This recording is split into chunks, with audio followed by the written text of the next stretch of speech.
So this is obviously the rear of the military blazer I'm working on, and watch as I take the rear quarter and make it go from bad to worse. Learn from my mistakes, people. Learn. Don't forget to go ahead and hit us with a like and subscribe if you like what we're doing here. Don't forget you have to hit the notification bell or else you will never get a heads up when we upload new material. Yeah, boy. Look at that. So we're going to be welding right next to a fuel tank, but luckily it is a diesel tank. So it's not going to pose much of a... Jesus, that's huge! That's what she said! I just realized that. Look at this. Hang on, hang on. What the heck, guys? I've never opened this cap before. Look, this old style spray can lid, right? Everybody knows how big that is. I could lose that in the gas tank. What? That is bonkers, man. Hang on, let's look inside there. Oh my God. That is nuts. Look at that. 2 3/4. Oh my God. I don't know. Maybe it's so it can fuel up anywhere. Basically any nozzle anywhere in the world. If it's less than 2 3/4, it's going in that hole, baby. Yeah, you know what I'm saying.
Basically, the reason why I cut it like that is just so I can set up the welder. You don't want it set up so cold that you're not getting penetration all the way to the back, so you can create a good strong weld, but you also don't want it turned up so hot you're blowing holes through the sheet metal.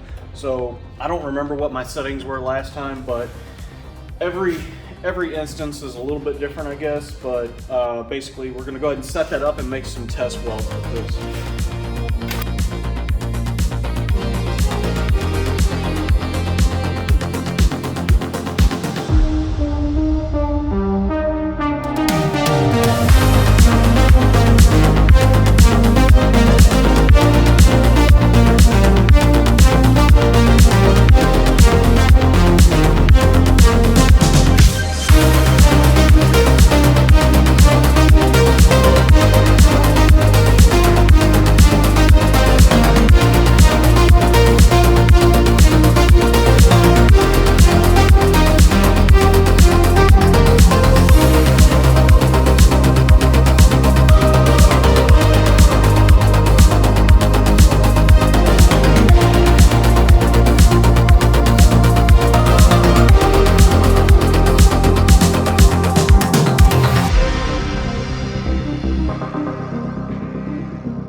Alright, I've messed with this rear quarter long enough to where I don't know if I should chalk it up that this is just a really bad piece of pressed steel or what.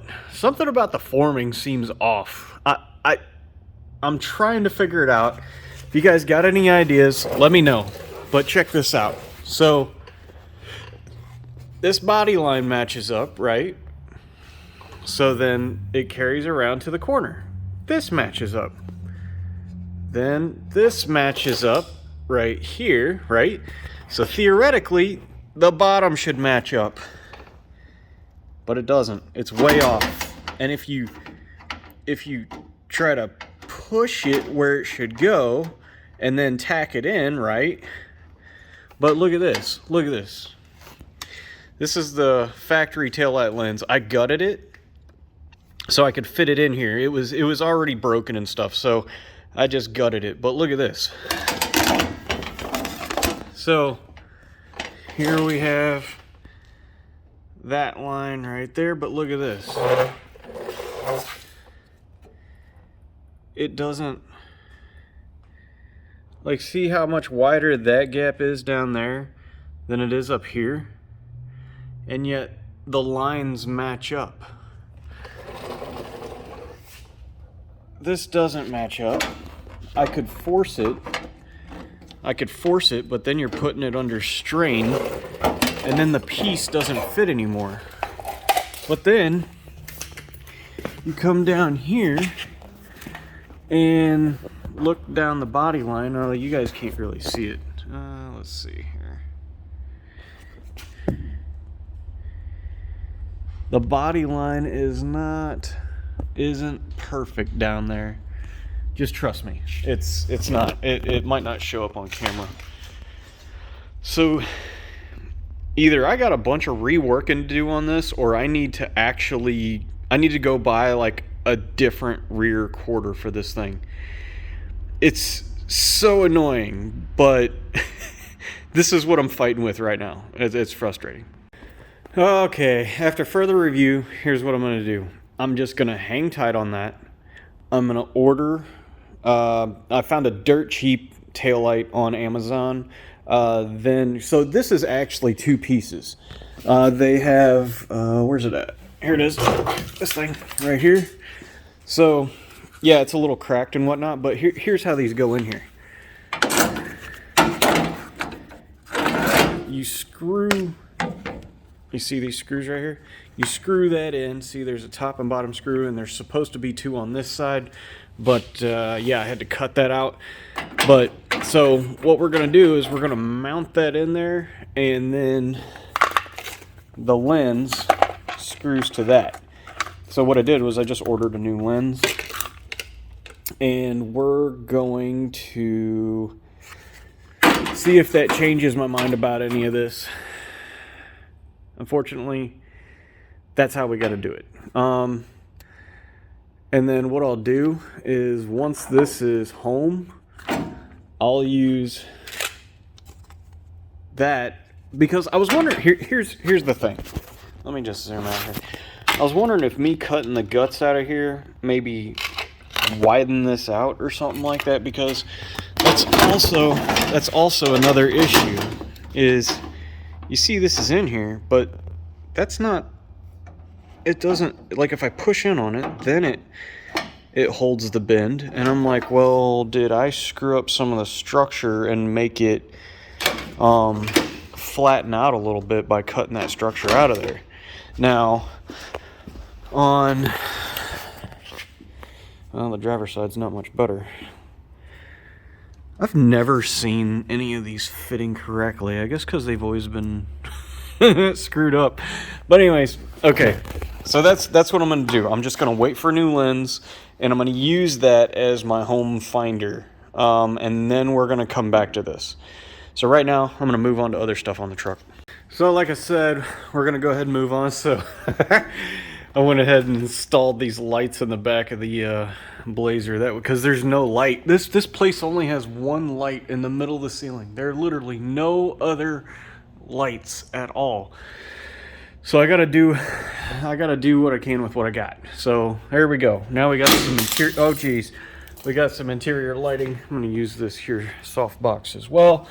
So, like I said, we'll come back. We'll work on the exterior a little bit later. But right now, we're going to go ahead and try to focus on the inside of this thing. Now, remember, there's all this rust down in here. So what I'm going to do, I'm going to pull the seals off, and oh man. So I'm going to hit this with a wire wheel. I'm also going to check from the bottom of the Blazer and see how extensive it is. You know, if it's only some surface, so be it. It'll be real easy. But if we have to cut that out and reform a piece of steel, fit it in there, you know, that's nothing we can't handle. So here we go. Oh, well, as you can see, this turned out worse than I thought it was going to.